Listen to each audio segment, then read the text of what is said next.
하나님의 말씀이 마음속에 새겨지게 하시고 그 말씀을 통해서 또 강건함 누리는 귀한 시간으로 삼아 주옵소서.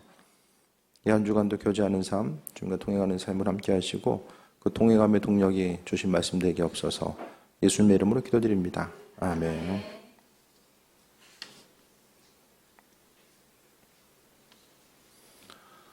또 9월의 첫날을 예배로 또 시작할 수 있어서 또 감사드립니다. 또 주님과 교제하고 동행함을 통해서 또 새 힘 얻는 또 한 달의 삶이 되시길 바랍니다. 오늘 다윗의 모습을 보면 성경에 나와 있는 여러 가지 여러 명의 인물들이 있는데 다윗만큼 삶의 여정 가운데 여러 가지 이제 높고 낮음을 경험한 사람, 인생의 풍파와 혼란도 경험하게 되고 또 왕으로서 존중받고 존경받는 자리에 있기도 하고 또 인생에 있어서 정말 커다란 롤러코스터가 이제 딱 어울릴 만한 사람이 이제 다윗이죠. 그 다윗의 모습을 보면 주님을 의지하고 주님과의 그 존귀한 관계성 가운데 있을 때는 그의 모습이 항상 어디서 무엇을 하든지 간에 빛나는 삶이었고, 하지만 그가 주님을 잊어버렸을 때에 그의 스스로의 힘과 능력 가지고 무엇을 행하고자 했을 때에 또 여러 가지 환난과 어려움을 경험했던 것들 또한 우리가 발견하게 됩니다. 오늘 본문 가운데서는요, 다윗에게 있어서의 그 어둠의 역사, 흑역사가 이제 몇 번 이제 나오게 되는데 그 중에 하나가 이제 그 바세바와의 그 간음 사건이고 두 번째 사건이 오늘 본문에 나와 있는 이제 인구조사의 사건입니다. 그 파급력, 죄에 관련된 파급력을 보게 되면 오늘 나와 있는 그 인구조사가 훨씬 더 강력한 모습으로 다가오게 되는데 다윗 한 사람의 인구조사를 통해서 이제 하나님의 백성들 또 7만 명의 사람들이 이제 죽게 되죠. 그 당시에 이제 이스라엘의 인구를 통해서 봤을 때에 7만 명이라는 것은 예루살렘에 거주하는 그 인구 자체가 몇만 명 되지 않았을 것입니다. 그러니까 전체를 통해서 수많은 사람들이 이제 죽게 되고 어려움 당하게 되는데 우리가 이 말씀 가운데서 왜 하나님은 다윗을 향해서 그 인구조사가 도대체 뭐였길래 이렇게까지 그분의 진노를 표출하시고 또 많은 사람들이 이제 사망이 이렇게까지 하셨는가라는 것들을 또 다시 한번 또 발견하게 됩니다. 오늘 핵심적인 내용은 인본주의, 그러니까 다윗이 하나님 중심으로서의 삶을 살아갔을 때는 그 도우심과 인도하심과 평안함이 있었지만 그 인본주의, 눈에 보이는 것에 중심을 두고 스스로의 힘과 능력을 의지했을 때는 또 여러 가지 이제 혼란과 어려움을 당하게 되는데 인구조사 자체가 나쁜 것이 아닙니다. 다윗 이전에 그 모세 때에도 인구조사가 이루어지거든요. 그때는 하나님께서 또 영광 받으시고 함께 하셨지만은 오늘 본문 가운데 다윗의 인구조사가 문제가 되는 것은 오늘 24장 9절에 볼까요? 9절. 요압이 백성의 수를 왕께 보고하니 곧 이스라엘에서 칼을 빼는 담대한 자가 80만 명이요 유다 사람이 50만 명이었더라. 그 인구조사가 전체 인구 몇 명이었나 이거 조사한 게 아니라 그 칼을 쓸 수 있는 사람, 전쟁에 나아가서 또 승리할 수 있는 데 있어서 기여할 수 있는 사람들의 숫자를 센 것입니다.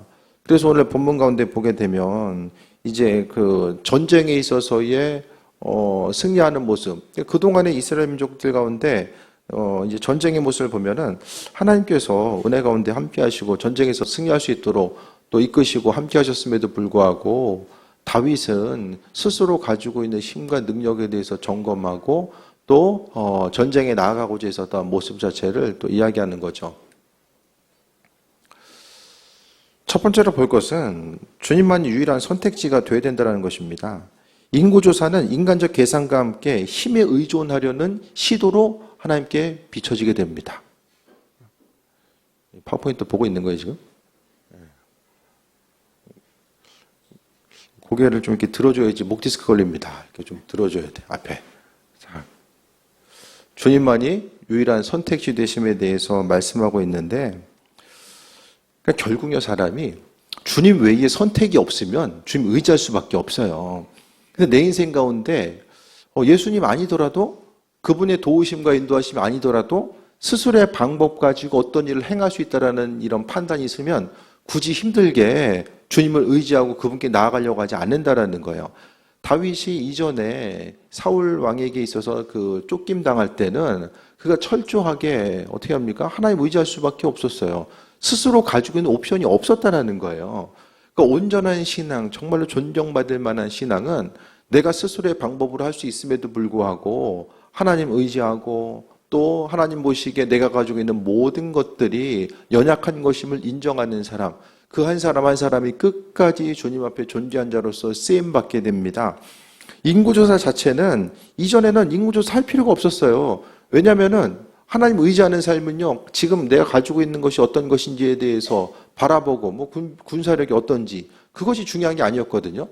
이스라엘이 가나안 땅에 들어갔을 때에 그 정복해 나아가는 이런 과정들을 보면 광야에 대해서 광야의 그 생활 가운데서 1, 2년도 아니고 그 40년의 시간들, 그 어려움의 시간들을 경험하면서 먹고 사는 문제 해결하기도 쉽지 않은 거예요. 근데 거기서 뭐 무기를 준비하고 군사훈련을 하고 전혀 있을 수가 없는 일이죠. 그러니까 그 난민과 같은 생활을 하다가 또 가나안 땅에 들어가서 전쟁을 한다는 것은 이건 도무지 이거 승산이 없는 싸움이었던 거죠. 그래서 전쟁 가운데 보면은 이스라엘 민족들이 여리고 성에 들어가서의 그 싸움 가운데서도 하나님께서 성을 무너뜨리시고 또 산지로 정복해 나가는 과정 가운데서도 하나님이 우박을 사용하시고 여러 가지 방법. 왜냐하면 이스라엘 민족들 스스로는 도무지 할 수 없는 이런 환경들이 있었기 때문에 하나님께서는 도우시고 인도하셨던 거죠. 인구조사 자체를 생각했을 때에 스스로 가지고 있는 힘과 능력에 의지하고자 하는 것. 그래서 우리가 잊지 말아야 될 건요. 우리의 마음의 동기와 목적이 이게 정말 하나님 마음에 합한 것인지를 생각해 봐야 됩니다. 내가 스스로 생각하는 것이 이럴 수밖에 없는 환경이고 나는 이렇게 해야만 해. 우리의 생각 가운데서요, 동기와 목적이 철저하게 자기 중심적으로 비춰질 때가 많이 있거든요. 내가 생각하기엔 이렇게 행동하는 것이 맞는 일이야라고 생각할 때가 많이 있어요. 하지만 그 일들 자체가 정말 하나님께서 원하시는 일들인지에 대해서 분명하게 돌아봐야 된다는 거예요. 내가 준비하고 계획하는 것들 아무리 명분과 당위성이 있어 보인다라고 할지라도 주님 보시기에 합한 것인지 교회 가운데서요 많이 나타나게 되는 이제 분쟁과 다툼의 요소는 철저하게 하나님께서 무엇을 원하실지 그것보다는 내가 스스로 생각하고 판단하기에 이것이 의로운 것인지 아닌지에 대해서 주님과는 상관없이 선택하고 판단하다가 이제 문제가 생겨지게 됩니다. 무엇을 선택하든지 간에 이건 정말로 옳은 일이고 누가 보기에도 명분과 당위성이 있다라고 확신됐다고 할지라도 그것이 정말 하나님 마음에 합한 것인지 최종적으로 결정하기 전에 무엇을 결정하기 전에 우리는 그 일들이 정말로 주님 마음에 합한 것인지에 대해서 다시 한번 묻고 점검하는 시간을 가져야 됩니다. 다윗이 인구조사를 결정하고자 했을 때에 분명히 이제 그 하나님 원치 않으심을 비춰주셨어요. 오늘 24장 2절에 보니까 인구조사를 하라고 했더니 2절에 이에 왕이 그의 곁에 있는 군 사령관 요압에게 이르되 너는 가서 이스라엘의 모든 지파 가운데를 다니며 이제 단에서부터 부에서까지 인구조사를 하라고 이제 이야기하죠. 그랬을 때에 요압이 보기에 군대 장관, 그 군대 사령관이죠. 요압이 보기에 합하지 않은 거예요. 왕께 이르되 이 백성이 얼마든지 왕의 하나님 여호와께서 100배나 더하게 하사 내 주 왕의 눈으로 보게 하시기를 원하나이다. 그런데 내 주 왕은 어찌하여 이런 일을 기뻐하시나이까. 하나님께서 행하신 일들을 바라보고 또 전쟁에서의 중심 자체가 하나님 되심에 대해서 기억해야 되는데 그러니까 단순히 다윗이 우리 가운데 싸울 수 있는 사람이 얼마가 있을까 그것을 파악하기 위해서 한 것이 아니라 스스로 가지고 있는 힘과 능력을 이제 힘의 중심 자체가 하나님이 아니라 스스로 가지고 있는 소유와 또 군대로 이제 옮겨졌다라는 것을 이야기합니다. 그래서 동기와 목적이 바르지 않았다라는 거예요. 그래서 우리 인생 가운데 지금도 이제 여러 가지로 이거 할까 말까 선택하는 것들 이렇게 하는 것이 옳겠지, 옳은 것이지. 특히 이제 사람들과 관계성 가운데서도 마찬가지잖아요. 내가 보기에 이건 나는 이렇게 말하고 행동하는 것이 명분이고 당위성이 있는데 이 상대방이 움직이고 행하는 것들은 그렇지 않은 것 같아. 이렇게 이제 느껴졌을 때에 우리는 철저하게 눈에 보여지고 들려지는 것만 판단하잖아요. 하지만 내면의 깊은 것들을 바라보기 위해서는 철저하게 주님의 도우심과 인도하심, 그분께 간과함 없이는 우리는 어떤 것도 이기고 승리하는 삶을 살아갈 수가 없기 때문에 철저하게 우리의 마음의 생각이 주님 보시기에 합한 것인지를 생각을 해봐야만 합니다. 그래서 주님만이 유일한 선택지인가? 근데 좀 방법이 좀 많이 있으십니까? 스스로 생각하기에? 지혜가 많고 스스로 지식이 많고 가진 것이 많다고 생각하는 사람이 신앙을 갖기가 너무 힘든 이유가 그 인생 가운데 주님이 필요한 이유를 찾지 못하기 때문입니다. 그래서 우리 인생 가운데 우리가 많은 것을 가지고 있든 없든 그것과는 상관없이 아버지께서 주인 되심에 대해서 고백한다면 항상 겸손하게 아버지 앞에 겸손하게 끝까지 쓰임받는 것. 사람이요, 낮은 곳에 있을 때는 다 겸손합니다. 하지만 어떤 그 인생에 있어서의 성과를 이루고 내가 스스로 이룩한 많은 것들을 바라봤을 때에 그 순간에 사람이 항상 낮아짐과 겸손함을 향해 나아가는 것이 생각보다 쉽지 않은 거예요. 10명이면 한두 사람이 있을까요? 겉으로 보여지는 것은 겸손한 것처럼 보여질 수 있겠지만 마음의 깊은 곳으로부터 낮아짐과 내가 여기까지 올 수 있었던 것이 창조자 하나님의 능력인 또 누군가의 도움의 손길이 있었기 때문에 올 수 있었다는 것에 대해서 겸손하게 인정하는 사람들은 끝까지 주변 한 사람 한 사람을 향해서 또 대할 때마다 하나님의 사랑과 또 낮아짐과 겸손함을 통해서 사람을 대하게 됩니다. 그래서 주님만이 우리가 이 생각을 통해서 물어봐야 될 것은 여전히 내 인생 가운데 지금도 여전히 하나님께서 내 인생 가운데 유일한 선택지인가, 아니면 여러 가지 하나님의 일하심 자체가 내 인생 가운데 하나의 옵션인가 아니면 선택지인가를 돌아봐야 됩니다. 그래서 우리의 인생 가운데 주님만이 선택지 되신다라는 거, 다른 건 몰라도 이 한마디가 좀 마음속에 새겨졌으면 합니다. 그러니까 여러 가지 주님의 선택지가 아니면 뭘 하게 되죠? 사람 찾아다니고 사람 의지하게 되고 나에게 도움을 줄 수 있는 누군가를 향해서 집중하게 되고 그렇게 하다가 또 어떻게 됩니까? 오히려 사람으로 해서 어려움 당하게 되는 일들. 그러니까 우리가요, 무엇보다도 내 인생에 주님이 유일한 그 선택지이고 그렇기 때문에 하나님 마음에 합한 자로서의 삶을 살아가는 것. 예배를 드리는 것도 마찬가지입니다. 하나님은요, 예배 드리는 한 사람 한 사람을 지켜보시고 그 마음의 생각과 목적과 동기가 어떠한지에 대해서 바라보시고 그 한 사람 한 사람의 예배를 받으시고 또 그 때문에 그 한 사람 한 사람을 축복하시고 내어 충만함으로 함께 하신다는 거예요. 그래서 우리의 삶의 여정 가운데 무엇보다도 하나님이 유일한 선택지가 된다는 것은 어떻게 합니까? 그 마음이 있는 사람들은 주님께 집중합니다. 세상에 다른 것이 아니라 하나님께 집중해요. 왜냐하면 주님께서 유일한 생명줄 되시기 때문에 그분께 집중할 수밖에 없는 거예요. 그러니까 우리 인생 가운데서도 아니 하나님 아니면 방법이 없는데 주님께서 가만히 계시면 안 되잖아요. 그래서 우리 인생 가운데 돌아봐야 될 것은 여전히 하나님께서 유일한 길 되시고 은혜와 충만함으로 함께 하신다라는 그 기대함과 소망감이 우리의 심령 가운데 있는가, 그것에 대해서 또 돌아봐야 됩니다. 두 번째로 우리가 생각해 봐야 될 것은 돌이킬 줄 아는 신앙입니다. 10절 보니까 다윗이 백성을 조사한 후에 그 마음에 자책이 들어요. 그 사람이 좀 신앙 양심이 있었던 거예요.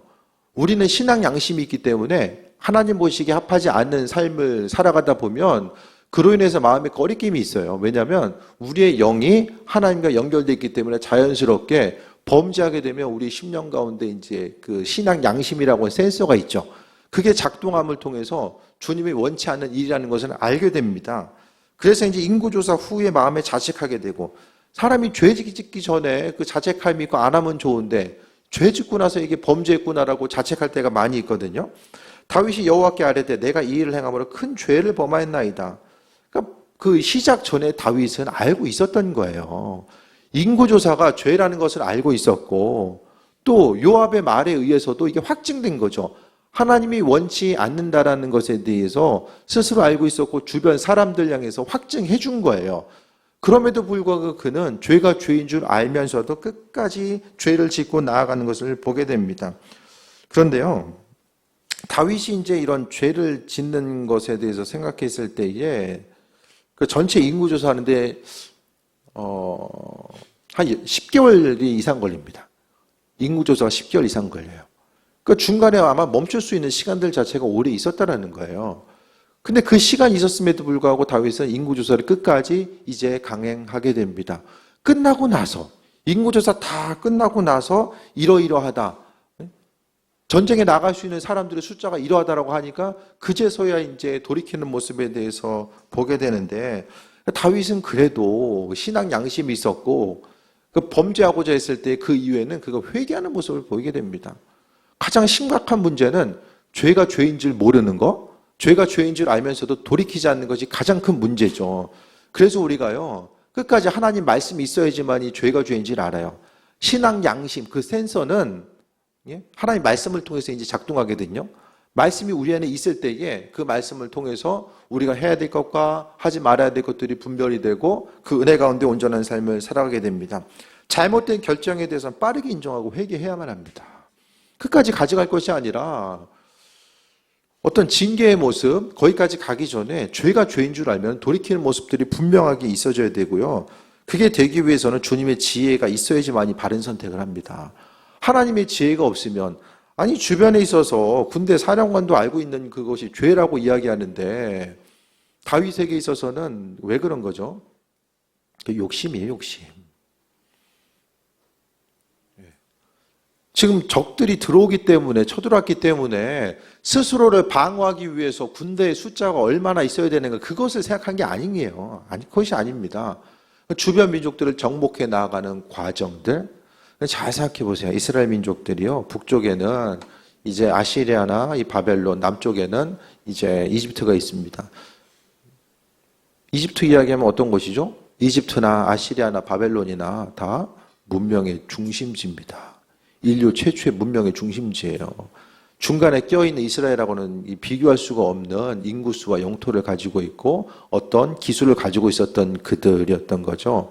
그런데 본문 보면은, 성경에서 보면 다윗이 전쟁에 나가서 지거나 주변 민족들로부터 침략받았다는 기록이 없어요. 왜 없는지 아십니까? 이집트나 북쪽이나 다 뭐하고 있어요? 내전이 있고요. 힘을 밖으로 쏟을 수 있는 입장이 아니었던 거예요. 내부적인 문제들을 다 가지고 있었기 때문에 이스라엘 영토를 침범할 수 있는 이런 상황이 아니었던 거예요. 그러니까 하나님께서 이스라엘 민족들을 세워주시기 위해서 그들의 문제를, 그러니까 이스라엘을 강하게 하심에 있어서 군사력을 키워주신 것도 있겠지만은 주변 민족들의 상황을 어둡게 하시는 부분들이 분명히 있었기 때문에 이스라엘 민족들이 다윗과 이 솔로몬 시대에 있어서 그들의 국방력을 유지하고 또 영토를 유지하고 나아가는 데 있어서 어떤 그 어려움 없이 모든 문제들을 해결해 나아가게 됩니다. 그래서 주변 민족들 가운데 그 눌리지 않고 살아갈 수 있었던 것이 스스로 힘이 있어서 감히 이스라엘을 넘보지 못하는 그런 상황이 아니었다라는 거예요. 그러니까 우리도 삶을 살아가면서 마음의 생각과 어떤 욕심이 들게 되면 어떤 무리하게 되거든요. 무리해서 무엇인가를 하려고 하고, 사람의 욕심은 끝이 없습니다. 가지고 있으면 더 가진 사람이 분명하게 옆에 보이게 되고, 끊임없는 비교의식 가운데 또 계속 비교하다가 욕심이 생기고, 그 욕심은 그 신앙생활 가운데 중요한 부분이 인내죠. 기다리는 거. 근데 기다림을 못해요. 사람의 생명이, 수명이 한계가 있기 때문에 끊임없이 기다리지 못합니다. 기다리지 못하니까 무엇인가를 하나님의 이끄심과 인도하심보다는 내 방법을 찾아서 무엇인가를 빨리 하려고 하는 거죠. 그래서 우리가 선택하고자 했을 때 마음이 급해가지고 어떻게 하면 빨리 할 수 있을까, 그것을 생각하는 것이 아니라 이 일들이 주님의 합한 것인지에 대해서 충분하게 생각하고 기도할 수 있는 시간들을 우리가 확보해야만 합니다. 잘못된 선택을 했을 때의 결과 자체가 또 하나의 어려운 문제로 다가올 수 있기 때문입니다. 그래서 돌이킬 줄 아는 신앙, 누군가의 그 삶의 여정 가운데 권면이나 또 기도하고자 했을 때에 갖게 되는 것들. 그래서 세 번째 보면 공동체성과 중보기도의 중요성이 나옵니다. 한 사람의 죄가요, 공동체 역할을, 영향을 줍니다. 다윗 한 사람 때문에 7만 명 죽는 것이 그게 공평한 일입니까? 신앙생활은 참 성경 보면 불공평한 얘기들이 정말로 많이 나와요. 공평하지 못한 얘기들이 너무나 많이 나와요. 7만 명을 죽게 한 장본인은 그래도 끝까지 살아남고 마지막까지 왕위를 보존하는데, 특히 저 억울한 사건, 그 법궤가 떨어지는 거 우사가 이제 잡았다가 죽게 되죠. 그럼 떨어진 거 놔둬야 돼. 그러면 잡아야지. 법궤는 제사장이 메고 가야 되는데 처음부터 잘못 옮기긴 했어요. 아나니아와 삽비라, 하나님을 향해서 헌신하기로 마음먹었다가 이제 돈의 위력이 그런 거죠. 땅으로 문서로 가지고 있을 때는 욕심이 없었는데 돈을 실제적으로 받고 나니까 어떻게 됩니까? 그 욕심이 생긴 거예요. 그게 돈이 주는 강력한 힘인 거죠. 사람의 마음을 또 기쁘게도 하고 어렵게도 하는 거. 근데 어쨌든 간에 드리긴 드렸잖아요. 예? 다는 아니더라도.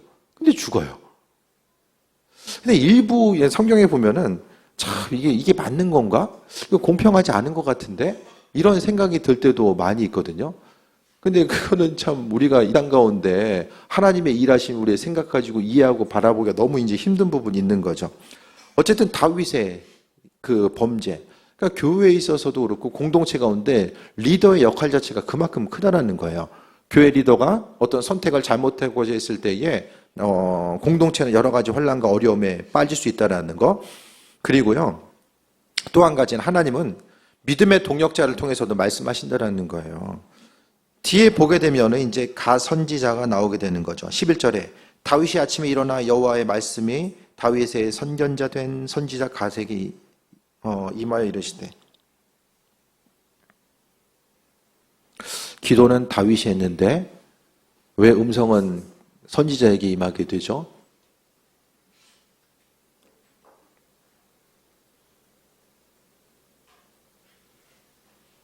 관계 단절이죠, 이런 게.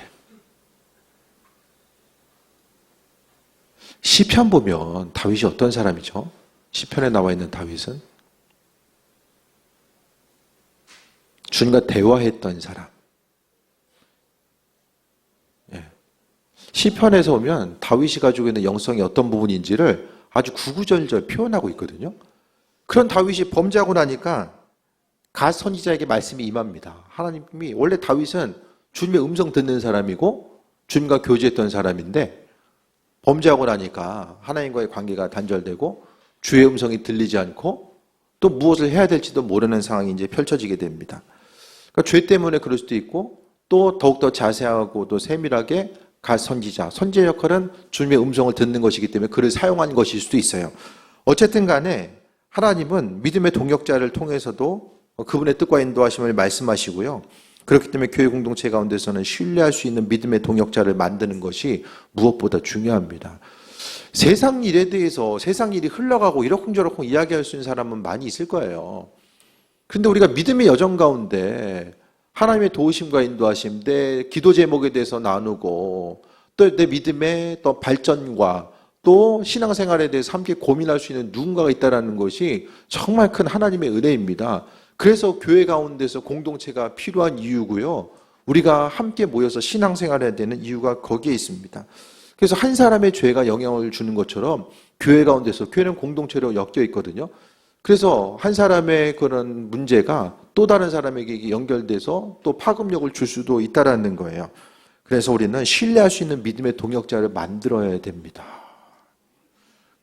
자연스럽게 만들어지는 것이 아니라 내가 내 삶을 나누고 또 기도 요청을 하고 또 함께하고자 하는 모습들이 분명하게 있어졌을 때에 믿음의 동역자들이 생겨지는 거예요. 뜬금없이 갑자기 누가 가지고 내가 좀 믿음의 동역자가 되었으면 좋겠어. 그게 아니라 이 관계성 자체는 만들어가는 거죠. 그래서 공동체성과 중보 기도에 대해서 오늘 본문의 말씀을 통해서도 우리가 발견합니다. 우리 한 사람 한 사람이 신앙 공동체로 묶여있다라고 한다면 또 그 안에서 하나님께서 은혜와 충만함을 허락해 주실 때에 하나님께서 허락하신 은혜 또 그로 인해서 함께 누릴 수 있는 부분들이 분명하게 생겨지고 주의 도우심에 대해서도 간구하며 나아가게 됩니다. 네 번째 봅니다. 죄는 반드시 사망의 열매를 맺는다.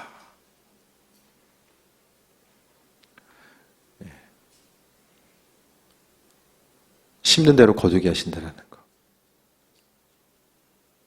나와. 마지막이야 이제. 죄는 열매 맺는다.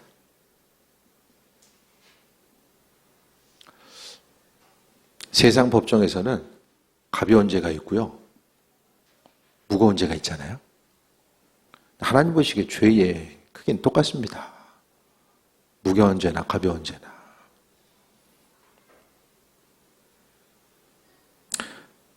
은혜가 무엇인지 아는 사람에게는요, 책임이 주어져요.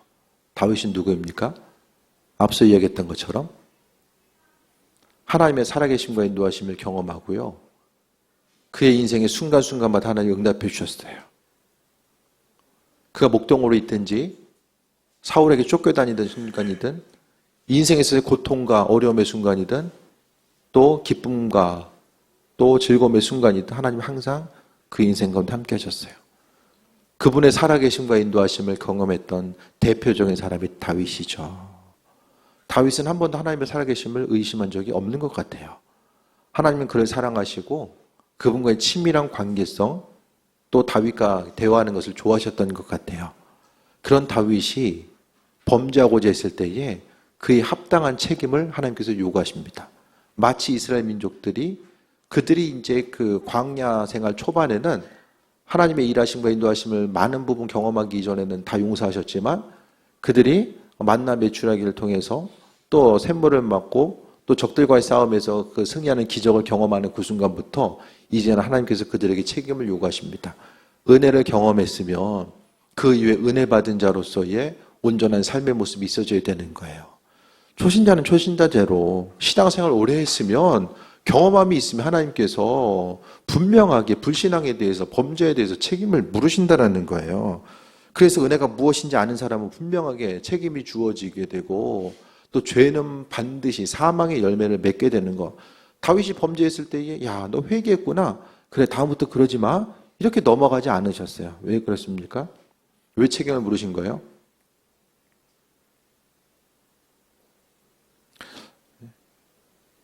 잘못해서 벌 받아. 심지어 예전에 두드려 맞아. 그럼 두드려 맞고 벌 받으면서 뭐 생각해줘?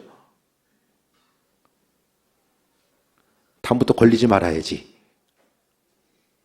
그거 생각하면 이제 좀 가능성이 없는 거고, 아, 내가 좀 잘못을 했구나. 이렇게 생각하면 뭔가 좀 희망이 있는 거잖아요. 예? 이유 없이 이제 학교에서도 벌 받고 그러진 않았으니까. 그러니까 결국 죄의 가운데 그 징계가 있을 때는 죄의 분량 자체가 얼마나 크고 또 두려운 것인지를 알게 하신 거예요. 예수님이 이 땅에 오셔서 십자가를 지신 것 자체도 무엇입니까? 이 십자가 사건을 통해서 우리의 죄가 얼마나 큰 것인지에 대해서 하나님은 알게 하신 거잖아요. 그래서 우리가 삶을 통해서 잊지 말아야 될 것은 하나님의 예비하심과 일하심 자체를 경험할수록 그 죄의 문제가 무엇인지를 깨달아 알아야 되는데 13절 보면은 가시 다윗에게 이르러 아뢰어 이르되 왕의 땅에 7년 기근이 있을 것이니까 혹은 왕이 왕의 원수에게 쫓겨 석 달 동안 그를 앞에서 도망하게 하실 것이니까 혹은 왕의 땅에서 사흘 동안 전염병이 있을 것이니까 7년 기근 당하면 어떻게 되죠? 백성들의 고통을 이루 말할 수가 없습니다. 왕이 3달 동안 도망가면 그 왕만 그냥 도망다니면 됩니까? 전쟁 가운데 수많은 패배를 의미하고요. 그나마 사흘 동안 전염병 자체가 스스로 생각하기에 그냥 그 피해를 줄일 수 있는 방법으로서 생각을 했던 것 같아요. 왜 이와 같은 현상이 나타나는가? 바로 다윗이었기 때문에. 하나님의 은혜를 충만하게 경험했었던 다윗이었기 때문에. 믿음이 깊어지면 깊어질수록 하나님의 사랑과 은혜와 충만함도 우리에게 나타나지만 한편도 조심해야 될 것은 사명 맡은 자로서 주님의 능력과 인도하심이 무엇인지 아는 자로서 분명한 책임감이 요구된다는 것에 대해서 잊지 말아야 됩니다. 그래서 가벼운 죄는 하나도 없고 은혜가 무엇인지 아는 사람에게는 하나님께서 책임감 또한 주어주신다는 것을 또 이야기합니다. 정리하겠습니다. 고개를 드시고 정리의 순간. 첫 번째가 주님만 유일한 선택지다. 내가 할 수 있는 거, 선택할 수 있는 거 여러 가지 있어도요, 이것이 정말 주님 원하시는 것인지, 내 인생 가운데 주님밖에 길이 없는지 다시 한번 질문하시고, 또 내가 선택을 했을 때, 때로는 잘못된 선택을 했을 때에 돌이킬 줄 아는 그 지혜와 결단이 있어져야 됩니다. 그 지혜와 결단, 내 인생 가운데 하나님의 능력이 있어야 되고 돌이킬 수 있는 그런 마음, 아버지의 관계성이 중요한 거죠. 그리고 내가 돌이키고자 했을 때에 공동체성과 중보기도, 내 한 사람의 선택을 통해서 다른 누군가도 고통받을 수 있다는 것에 대해서 기억하고 함께 중보기도 하고 관심을 기울이는 것, 그리고 죄의 문제가 해결되지 않고 끝까지 가다 보면 죄는 반드시 사망의 열매를 맺을 수밖에 없다라는 것에 대해서 또 이야기합니다.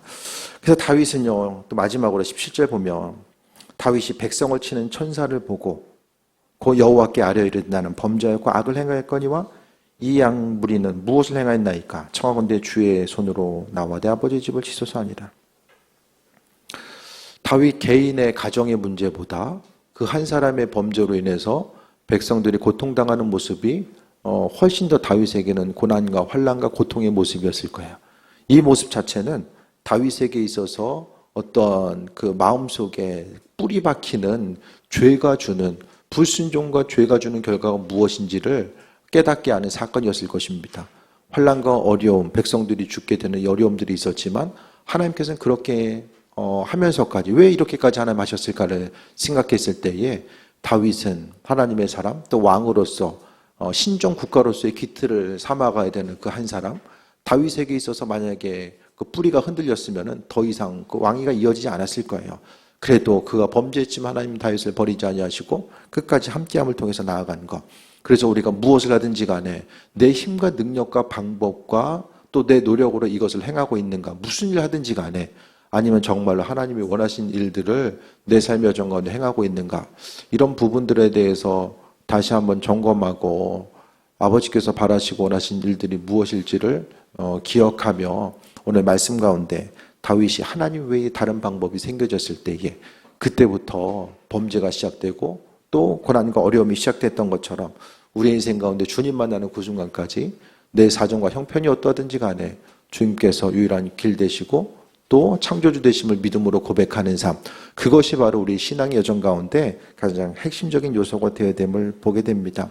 이 한 주간도 겸손하게 주님 바라보시고 그 은혜 가운데 귀하게 쓰임받는 삶, 아버지께서 주인 되심에 대해서 고백하고 믿음으로 승리하는 삶 되시기를 축원드립니다. 우리 완전하신 나의 주 찬양하고 기도합니다.